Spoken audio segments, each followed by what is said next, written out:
I'm Al Filreis, and this is Poem Talk at the Writer's House, where I have the pleasure of convening friends to collaborate on a close but not too close reading of a poem. We'll talk, maybe even disagree a bit, and perhaps open up the verse to a few new possibilities. And we hope gain for a poem that interests us, some new readers and listeners. And I say listeners because Poem Talk poems are available in recordings made by the poets themselves as part of our Pen Sound archive, writing.upenn.edu/Pen Sound. Once again, Poem Talk has gone on the road, this time to Seattle, Washington, where I've been joined by my colleagues Chris Martin and Zach Cardner at the site of the Modern Language Association Conference in a hotel suite overlooking the Sound. That is the Sound, isn't it, people? Yeah. Where I'm also happily joined by Aldon, Nielsen, poet, critic, editor, literary historian, whose books include What I Say, Innovative Poetry by Black Writers in America, Trey, the book Trey, A Brand New Beggar, Poems of and About Blues Travelers, You Didn't Hear This From Me, C.L.R. James, A Critical Introduction, Black Chant, Languages of African American Postmodernism, and recently with Laura Varana, has co-edited the collected poems of Lorenzo Thomas, Bravo and Brava, published by Wesleyan in October 2019, and by Monica de la Torre, poet, translator, and scholar born and raised in Mexico City, who has edited Bomb magazine and the Brooklyn Rail, whose poetry collections include public domain talk shows, and, as you know, a favorite of mine, Happy End, All Welcome, who has taught at SVA, Boston University, I didn't know that, Brown University, say Boston? Brown University, never Boston University. Never Boston, never SVA. But, where did Monica? Where did SVA come in? I was there last month. Idea. Maybe there's a mistake in your bio. That is not me. In any case, everything else she's taught here and there, and now has joined, really, this is the point, happily joined the faculty of Brooklyn College in BK, and by Tyrone Williams, among whose many books of poetry are On Spec, The Hero Project of the Century, Adventures of Pi, CC, and Howl, and who teaches literature and theory at Xavier University in Cincinnati, who is the editor of African American Literature Revised Edition, and whose new book, relatively new book, As Is, Poems About Islam and the West that form a meditation on the vacillation between betweenness and amongness, and by Kate Colby, who's had two relatively new books out recently, The Arrangements, a book of poems from Four-Way Books, and Dream of the Trenches, a book of literary essays from Naomi Press. That was a staff pick at the Paris Review. Yay, that was good, that was right. His long essay about pigment and not writing, about Charles Olson, which she wrote as a Harvard Woodbury Fellow, is currently in the Chicago Review, maybe this past season. I think this week. This week, great. And who has taken up the role of book editor at Essay Press. Hi, everybody. Thank you for doing this. Aldon, hello. Good to see you. Kate, Hi, Al. Have you been enjoying Seattle? Love it. Monica, turn around. What do you see? Is this like really cool? Are you a Northwest admirer? An admirer for sure, yeah. I have not been here too many times, but I love it. Pretty I wish good. I could spend more time here. And Tyrone, good to see you. You too. So today, the five of us have gathered here to talk about Wallace Stevens' poem, The Poem That Took the Place of a Mountain. This was a late poem written for the group of poems gathered as The Rock, and first published with the collected poems. So the collected poems is basically new and collected poems, the Rock poems being the new ones. Collected poems of Wallace Stevens in 1954, the year before the poet's death. Stevens didn't give a lot of readings and wasn't, by any account, a good reader of his own poetry, or a popular reader of his own poetry, nor did he visit studios often to record, but our Stevens Pen Sound page has all of it, including 2 performances of this poem, actually possibly 3. We're now going to listen to a 1952 recording, I believe it's a studio recording, made near Harvard University in Cambridge. So here now is Wallace Stevens reading The Poem That Took the Place of a Mountain. There it was, word for word, the poem that took the place of a mountain. He breathed its oxygen, even when the book lay turned in the dust of his table. It reminded him how he had needed a place to go to in his own direction. how he had recomposed the pines, shifted the rocks, and picked his way among clouds for the outlook that would be right, where he would be complete in an unexplained completion. The exact rock, where his inexactnesses would discover at last the view towards which they had edged, where he could lie and gazing down at the sea, recognize his unique and solitary home.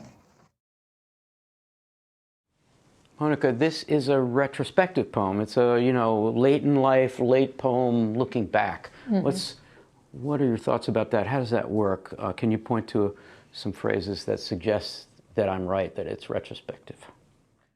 That's fascinating to me because, yes, I think the poem is very invested in the act of looking, of course. And so it's metaphorical and quite concrete at the same time.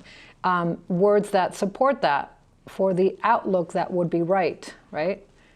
And this place where he can have a view towards which the clouds and everything else have edged, beautiful line break there, and then the gazing down at the sea.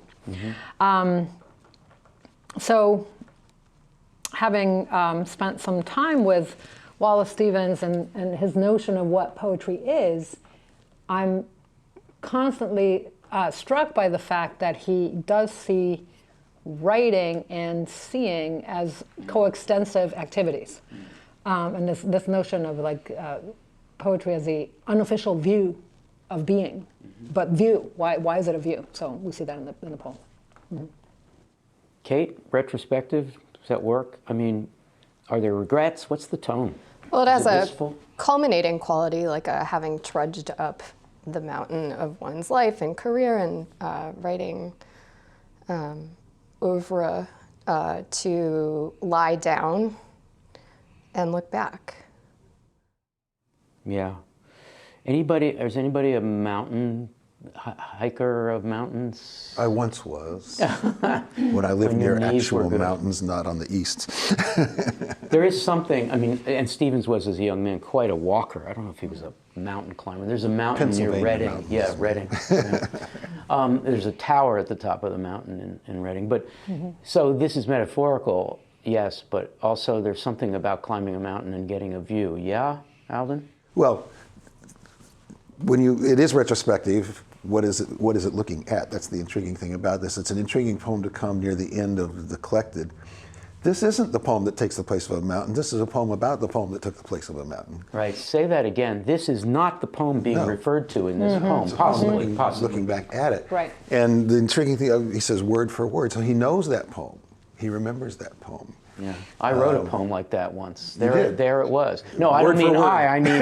Would you like to? Stevens. It's probably Credences of Summer. It's probably or Mount Chocoria to its neighbor. There are poems about mountains. But intriguingly, to get back to, it's a mountain, never the mountain.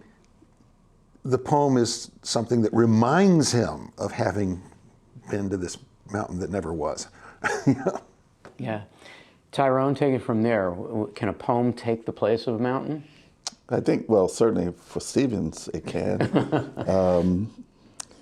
This poem always confused me as a reader, particularly because the first two stanzas, just in terms of syntax, there it was, word for word, the poem that took the place of a mountain. And so then when the he appears in the second stanza, I always took the he to refer as him sort of gendering the mountain, or the poem, it's not clear which. He breathed its oxygen. And I remember as a college reader thinking that, the poem is, since having taken the place of the mountain, the poem is a kind of mountain. And so now he imagines himself standing atop a poem rather than a mountain. So this is almost Borgesian. It's almost like, because the verb form in the second stanza should be he had breathed its oxygen. Back then when he wrote the poem that took place in the mountain, and now he's presumably reading about it in the book that's not even open on the table, and he had breathed back then when he was... This is the oxygen of the poem that he's breathing. That's what I mean, yeah. Not the mountain. Yeah.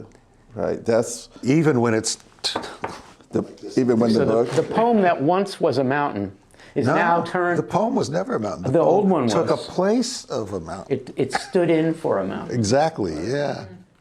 Right, Much easier to so climb. Even right, as Sorry. Aldon pointed out, even when the book later. So that suggests too that the poem has, not surprisingly for Stevens, has reached this kind of transcendental ethereal zone. Yeah. So that he doesn't even need Yeah. the book anymore because it's in this other place. Yeah, the head comes in later. Kate, I'm going to borrow the book and do a little demonstration that those who are hearing this only as audio are going to be confused by. But, you know, let's say it's his book since it's retrospective, and he's turned it away. It's a little hard to read the poem that once took the place Lying of in the the mountain. dust. Lying in the dust. So clearly he used to write, or this was an old book, or he's really moved. So there's a lot of, a little bit of refusal, rejection, self-doubt, or I'm now beyond that stuff I was doing. What's the tone? Help us with the tone. I don't know. It reminded me of Keats's Upon looking into, what is it called, Chapman's Homer, Yeah.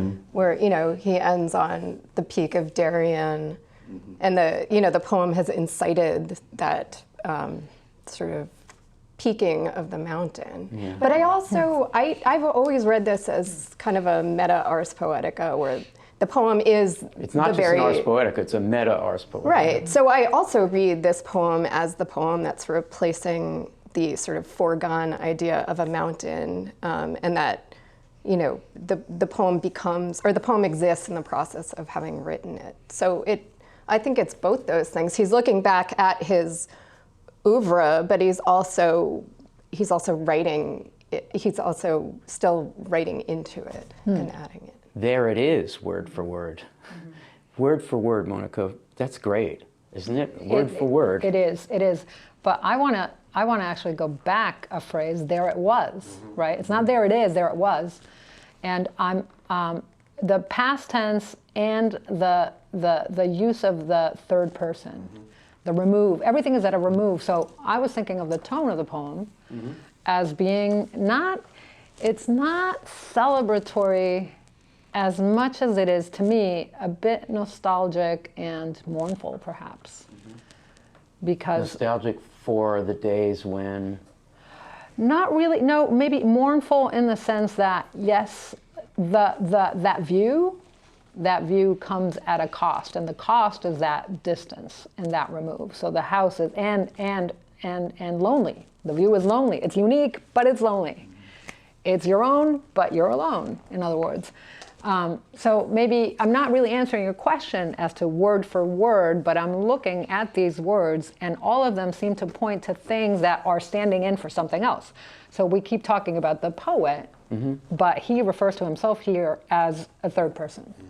And so even this possibility, this view comes at the expense of a great remove that allows for a view that unfortunately distances oneself from the thing that would be, ironically, the home. Can even the most naive understanding of poetry, let's say when we were all first exposed to poetry and we thought, wow, this poem is evoking the world in such a powerful way that I temporarily don't need the world. Can, you know, invoking that naivete, word for word, suggests if I'm good enough, I can make a poem that makes a mountain either parallel to reality or secondary or not necessary, especially now that I'm old and tired. I only needed a poem. Word for word suggests apples to apples conceit making. Can you go further with that? You know, this stuff about how he recomposed the pines. Exactly. Yeah, that's what I was going to point to, because the mountain and the world itself were not sufficient as they were. This reminds me of Russell Atkins' poem about being on the advanced slope, and because he had seen paintings before, he's rearranging things in his mind. It's a little different from the anecdote of the jar and a couple of other places in Stevens. But this he that he's speaking of was someone who had needed things to be different from the way that they were. Right. And so wrote them differently, recomposed them. And that's what he knows word for word. Anecdote of the Jar is so much more aggressive, and it's early. I placed the jar in Tennessee, and it basically it takes dominion everywhere, so that nature ain't nothing compared to my artifice, this jar. right? And here he's a little more humble about the relationship between the takeover, because that's sort of a poem about colonizing Tennessee with modernism. This seems to be more thoughtful and sad. I don't know. Tyrone, word for word, I'm still a little stuck on that. Is he building something that parallels poem mountain, poem mountain, poem mountain?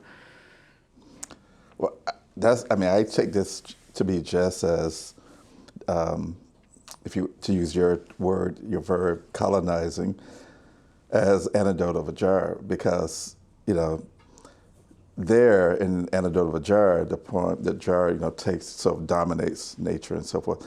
But here, the implication is that the mountain doesn't even need to exist because the poem has taken its place. So it's not even dominating the mountain, it's made the mountain irrelevant. It doesn't even need to be there because the poem is sufficient. And I take that word for word as a kind of hubris, because given other poems by Stevens, I take that as a kind of almost like a creation myth, that what I was able to create word for word is almost like equivalent to, this Genesis in some ways, that, just as there's this sort of, step-by-step process of creating the world, the universe, so too I have been able to do that repeat that same process and do it better. Kate and Monica, can we do a close reading of it reminded him of how he had needed a place to go to in his own direction? Yes, but sorry, I keep not answering the question because about word for word? Because I kept thinking about word for word. Okay, can we go ahead. there a little Yeah, bit? please. Okay, so it seems like it's very sly in a way, because it's implicating that there would be such an attempt to describe this mountain minutiously, right? As you said, word for word, like encompassing or like addressing every single one of the aspects of the mountain. But what's going on here is a move towards the right. There's a move towards the generic and a process of abstraction. So what I see in word for word, actually, on like going back to it, I'm saying he's basically pointing to substitution, where the attempt to even render the mountain or the rock in an exact way that would address or describe its particularities is pointless. We don't need it. Word for word, substitution, abstraction. Wait a minute. Let me slightly press back, and I know Kate wants to say something here. So word for word is an idiom. It means every aspect, word for word. Yes. Usually referring to a document, sometimes a legal document, right, word for word. What I meant sort of was word for thing. In other words, the one-to-one recreation through figuration or conceit, the power of poetry to do, the Romantics did this with mountains all the time, right? I'm going to make a poem that's like a mountain. And that likeness gets created word for thing, word for thing, word for thing, word for thing. Word for word is almost a pun on word for thing, given that hubris. So I don't know where that leaves us. Kate, what were you going to say? I was just going to say I also read the mountain as the poet, the late career poet, looking back and seeing that he's replaced his mind and his life with the words for it. So he's slowly sort of worded himself toward death, but in his stead will be his works. So monument, eminence, big, pinnacle of achievement. Is that what you mean? Stephen's sense of himself as a having created a great career, looking back at the time when he didn't have it. Just having worded his mind over time, like rendered it in language, and that in the end is the mountain, just as he's the mountain, and this poem's the mountain, and he's reflecting on a different poem that was also the mountain. It all sort of coalesces and becomes complete. So back to it reminded him of how he needed a place to go to in his own direction. Yeah. Aldon, what is that? Is he remembering when he was young and didn't know where he was going? No, because he's still in this state, sort of. I take word for word quite literally. He's talking about that poem. And unlike the mountain, the poem hasn't changed. It's still there. It's still word for word. As we move through the poem, we start to see this eruption of conditional verb tenses. you know, so the time when he had done these things, because he had needed these things, it was all in reference to something he would discover, or something where the place where he could lie. These things weren't findable in the world as it was. He has to imagine them. You know, I've often said that William Stevens spent the bulk of his artistic life imagining what the world was doing when he wasn't imagining it. And here, it's odd because he wants to have the world as it is, but he also has this sense that it somehow would not be satisfying, even though we've already gotten through these poems talking about what it requires for something to satisfy the mind and so forth. His own direction is exactly that, you know. Everyone has their own direction, and he needed a place to go to. But the wording of that is what's always puzzled me. It reminded him how he had needed, fine, a place to go to, fine, in his own direction. If you Jammed prepositions a little bit there. If you have a direction, you're already going in it, aren't you? You know? Well, It's there's puzzling. also that, I'm sorry, I didn't mean to interrupt. No. That, you know, kind of poetic adage of discovering what it is you have to say in the act of saying it. So there's that sort of like rolling relationship with his own work and them like collaborating in having found this place together. If a sixth grader were to come to me, or fifth grader, and said, I heard you were working on this poem. What's happening in this poem? What's the story? I'm going to tell you what I would tell this fifth grader, and you tell me if you totally disagree or if I got this right. There once was an old poet who was very accomplished, who had written a lot of poems, and one or more of them were poems in which he tried to write a mountain in the poem. And he decided in his old age to reread that poem to get a sense of what he was like when he was the poet who would write that. But he decided not to read it for one reason or another. The book was turned away from him, or it was dusty, or he didn't need to, so he basically rethought it. And as he rethought it, he reascended the mountain and got the view of himself, his earlier self, that he had wanted. I guess the reason I told that ridiculous story, because who knows, right, is because I wanted to emphasize this idea that he wasn't rereading. He's made it clear, he's signaled to us, Tyrone, that he doesn't want to read the poem. He seems to be absorbing it or rethinking it or getting himself in the position he was in once when he thought he could do that. Does any of that make any sense to you? Sure. I mean, when you put it that way, I guess I think about it always in terms of the poem capital P that he's referring to there, which is not any single poem, but rather the constellation of his work that constitutes the poem. Maybe the poetics, or the body of work. Yeah, the entire body of work is what I would say, but. It's really not that much different from my point of view than, all those 16th and 17th century poems, including Shakespeare, about, so long as men speak English, so long this poem will exist. That's this notion that the poem is sufficient and doesn't really need even any reference to anything outside itself. Who wants to talk about gazing down at the sea and recognizing a unique and solitary home? It's a very literary, there's Whitman in there, there's all kinds of things. Well, when I first read this poem in fifth grade. You were the fifth grader. Yes, what struck me is the thing he's nostalgic for, the thing he's remembered. It's not even the mountain, it's a need that he had. Right. Okay, this is what he's reminded of, that there was a time when he had this need. To What be was able the to need? stand in this exact place and see these things, the unique and solitary. And now he home. doesn't need that anymore? Well, or I can't don't know. reproduce it? I don't know which it is. Did he finally have to give that up? Because it's not clear that he ever did find it.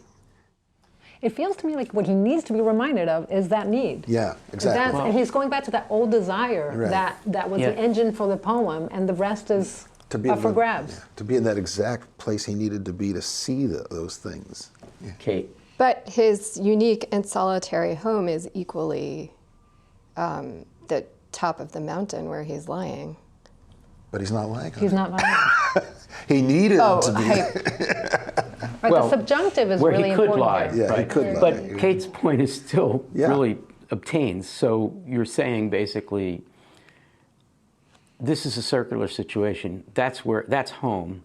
He's looking back at the guy who is about to start climbing the mountain. He's looking back down at the home as it's being established up here. It's really hard to know what the outlook is. Did I make much more complicated a simple point you were making? No, not at all. I mean, to me, it reads that, you know, his home is back at the sea, and it is equally the view of the sea from above.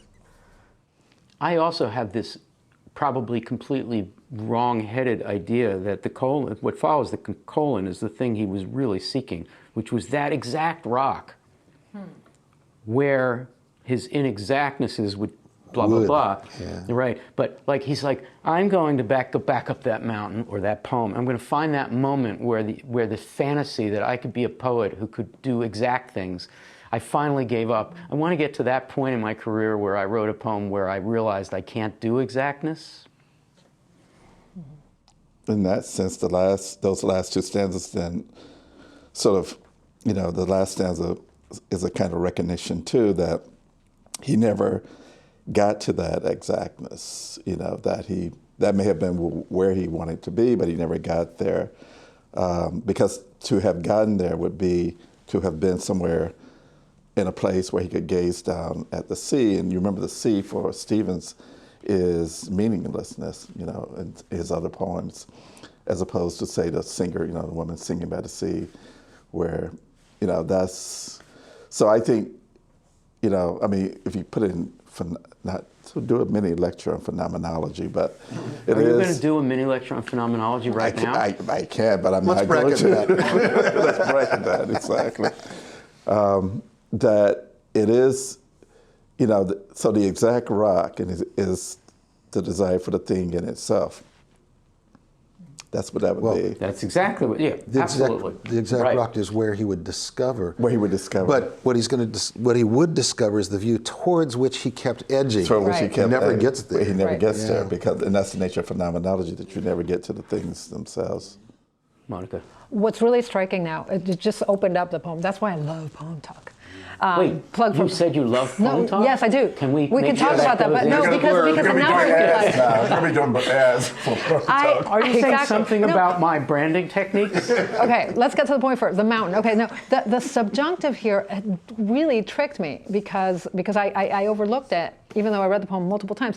So I'm seeing now that there is a futurity within the poem that is seen retrospectively. It's the future that the former self imagined that is within this poem that has a different home. It's taking place in a different home in a different temporality. And he went back to that moment And he where went- the future was recognized. Right, and imagined. Yeah, and we don't know Borgesian, where we like I are said. now. All we know is that we're at a place where there could potentially be a poem, a book or a poem sitting at a table that is there. That's the only thing that actually is there. Everything else is in the past. Wow. Yeah, I think wow is That's why I love PoemTalk. that wow. The four of you as poets must have had a moment where you carried the fantasy of the exact rock. You know, I can do, and then there's this moment where you realize not only can't you do that was a ridiculous juvenile fantasy, but that the stuff that would come from abandoning that fantasy would be the poems that you would care about, right? And this is a Stevensian way of looking back at the poet. I'm saying more or less what's just been said, but I'm kind of turning it on you, these four poets. I mean, do you recall that superhero language theory of your earlier selves where you could perfectly accomplish in an exact rock kind of way? And what did that lead you to? And do you have a moment where you encountered the inexactnesses? Monica, who loves PoemTalk, is thinking that she has had that experience. Not really. Not really. No, because No I poets think have that anymore, right?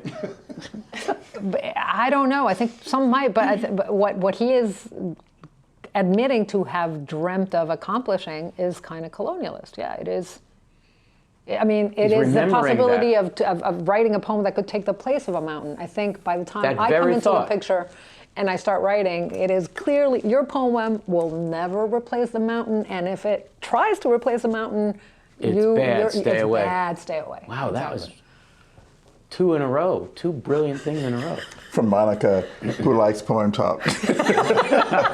Well, it goes back to Crispin as the letter C and the colony. The comedian is letter C, yeah. I was going to say I never had that moment, but then I remembered none of us can agree on what the exact rock is, so maybe I had it and I just don't know it. But the similar moment I did have in my youth was I always had the feeling about my own writing that there were things I wanted to read that didn't exist, which is not exactly the same thing as having that view of exactness and so forth. And Right. so on. Yeah. I mean, maybe it's just the experience prior to the decision to become a writer. You know, you're reading some great high realist 19th century British novel that actually for a couple of pages pretends to think that it has reproduced the social world of England or Europe at that time, and that it's right on the page, and you really don't need to pack a bag and go to Paris or London because it's, you know, George Eliot or Charles Dickens has just done it for you, and yay, that fantasy of realism. I don't think Stevens was ever a realist, but I think he did climb, rather obsessively, a lot of mountains. He went on hikes every Sunday when he was living in Manhattan, and I think he thought he was getting something from it. I think he swallowed whole the romantic fantasy. But anyway, Kate, where are we? You liked what Monica said. You want to go back to that?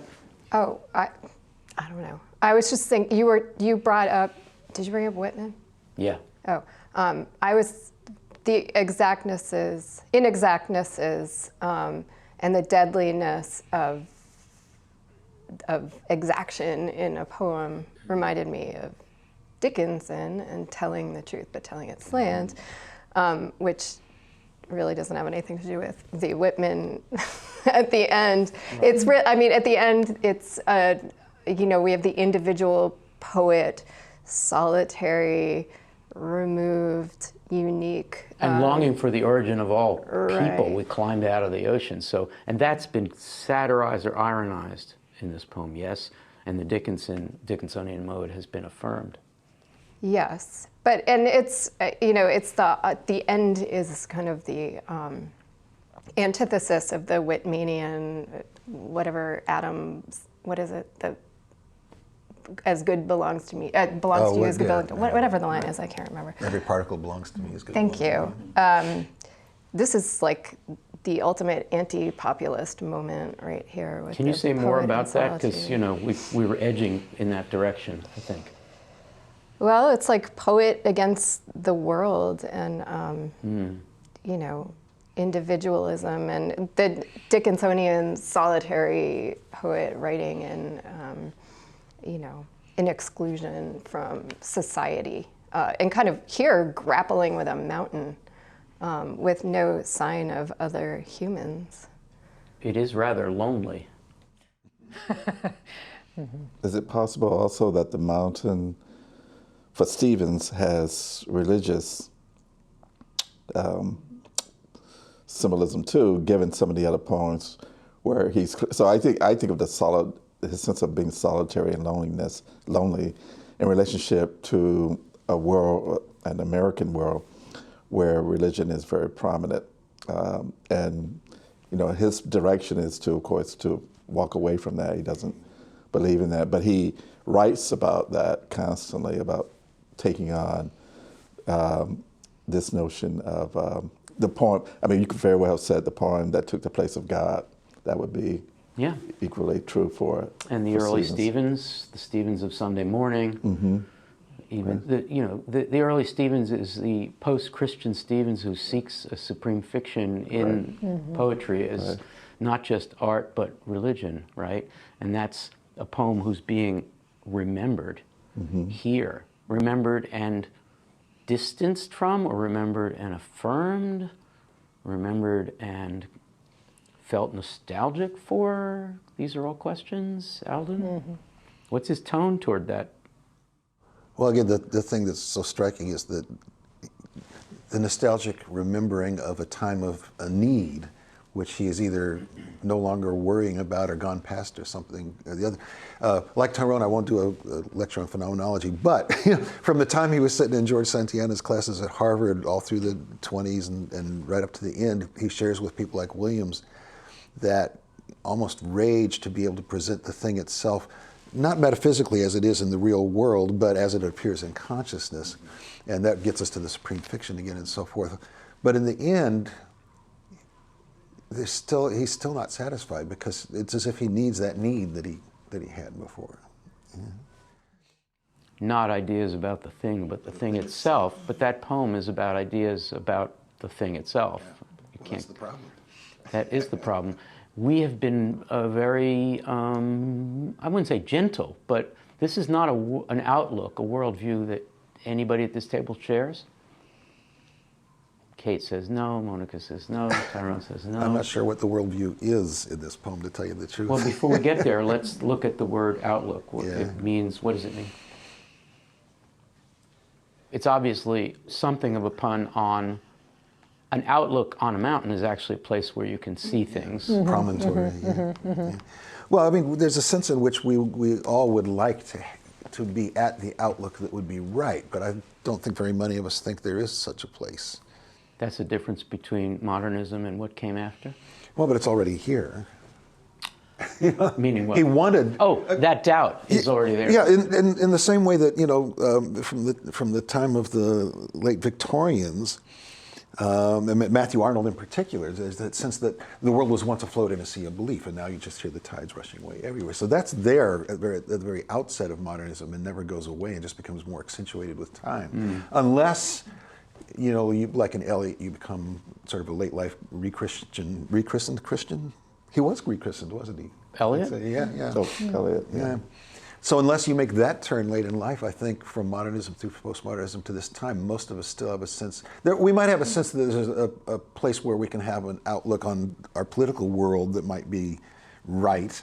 Well, right is a pretty strong word if you think of yeah. outlook as ideology or social disposition. But a place from which we can actually see the universe the way it is, I don't think very many of us have And that. seeing from up high is also problematic because it's just a metaphor, right? You don't really climb a mountain in order to get a better view of the world. That's bullshit.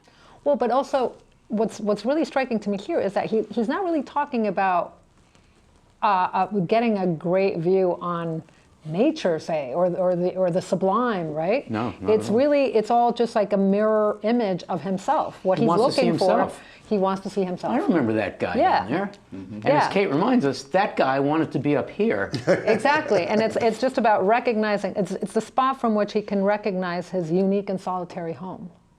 But like- then that displacement, because it's like, oh, there I was. Who but is helped by where this? am I now? Sorry, go ahead. No, I interrupted you. I was just going to say he's like Moses.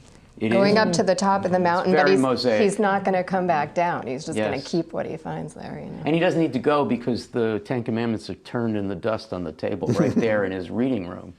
Yeah, who's Stevens is the prophet of what, or for whom? Like, what's Of the modern selfhood.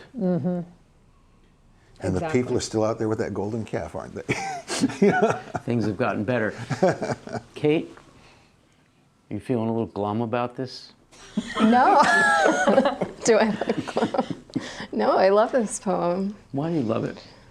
I love first, I love the kind of concession of futility, which is not something you see in Stevens and his younger Not at all. self.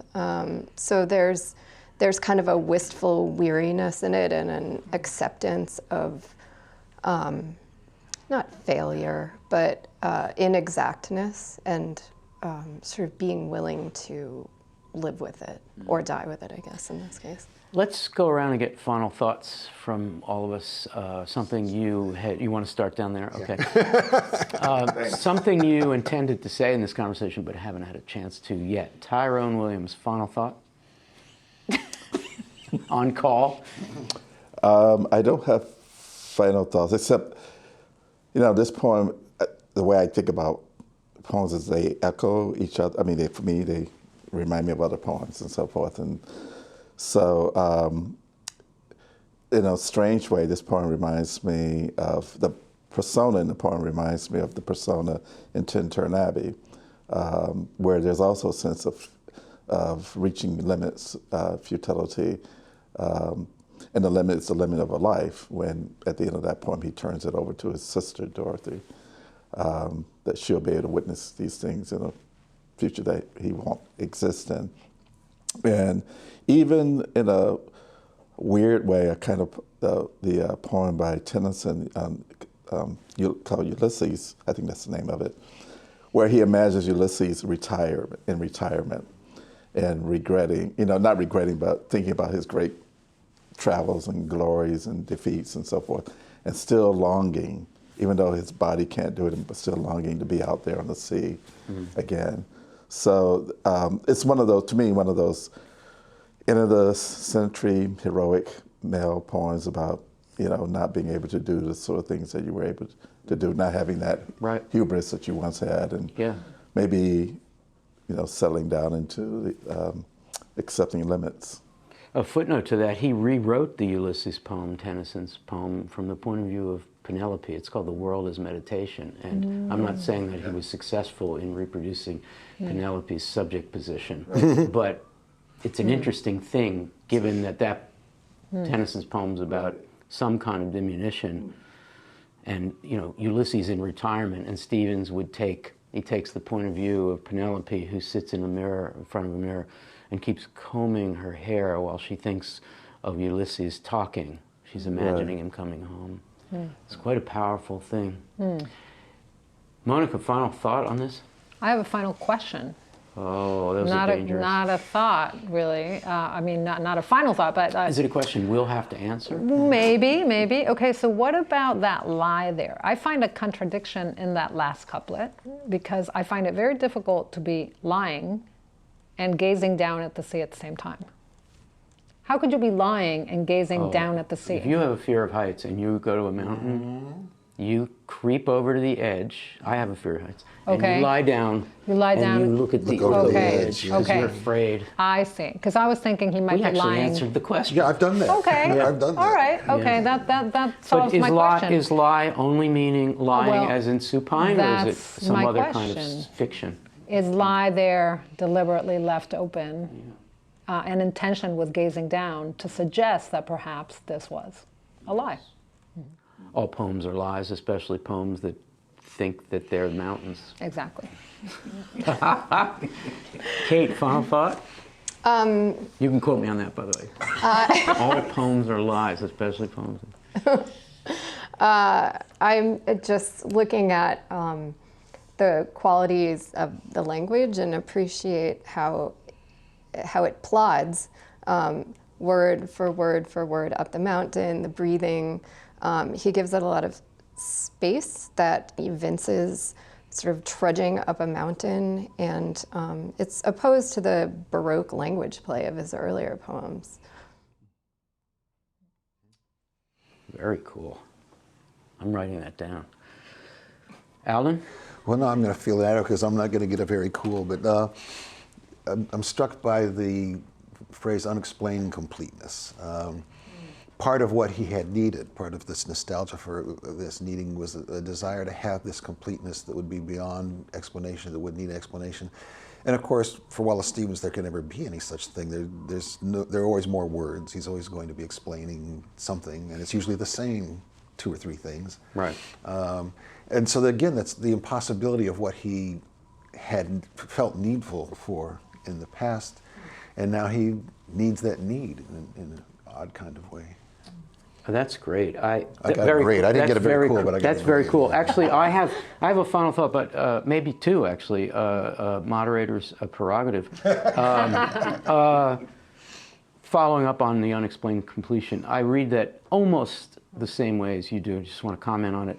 It's where he would be complete in unexplained completion. It's not where he would be complete after so long of not complete. It's the unexplained part, right, is what prevented sense of completion. And I think that unexplained, not to make too much of this, the unsayable ineffability of what as a poet he and maybe most poets really want to achieve. Not that kid reading a 19th century novel thinking that what Dickens really wanted to do was be perfectly describing London at that moment and be thought of as a kind of verbal mirror of reality, but actually Dickens longed for the X that's not sayable about people's pain or deprivation or whatever it is, loss. And I think being complete in an unexplained completion, that unexplained is the key here. He wants to make sure that he realizes that completeness can include the unsayable X that is itself a complete understanding of what it is to be a poet, not be able to say the things, not be able to say a mountain. But another final thought, or maybe my real final thought, is this thing that he does at the end of his life, which I admire so much. He has a poem called Long and Sluggish Lines, where he writes a poem and he says, and the lines are long, his lines at the end are usually quite short and precise like this. Well, these are long lines, but they're very precise. That one is long, long lines, and he's basically saying, at so much more than 70, you can't write a short line. I'm not good anymore.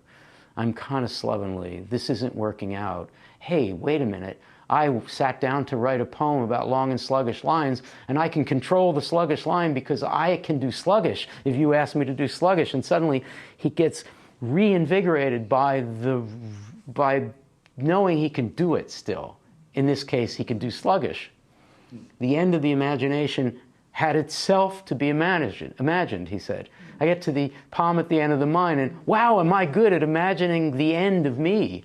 And I think there's a little bit of that in this poem, saying, I can't really do it anymore, but boy, I'm really good at writing a poem about how I can't do it anymore.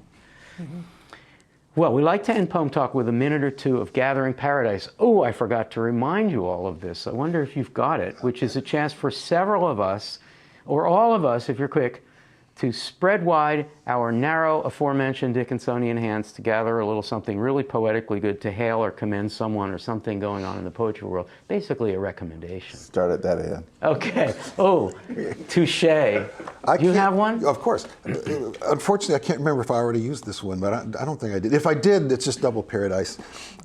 Just out from Harmony Holiday, A Jazz Funeral for Uncle Tom. Can you hold that so the camera can get it? It's a wonderful, wonderful book.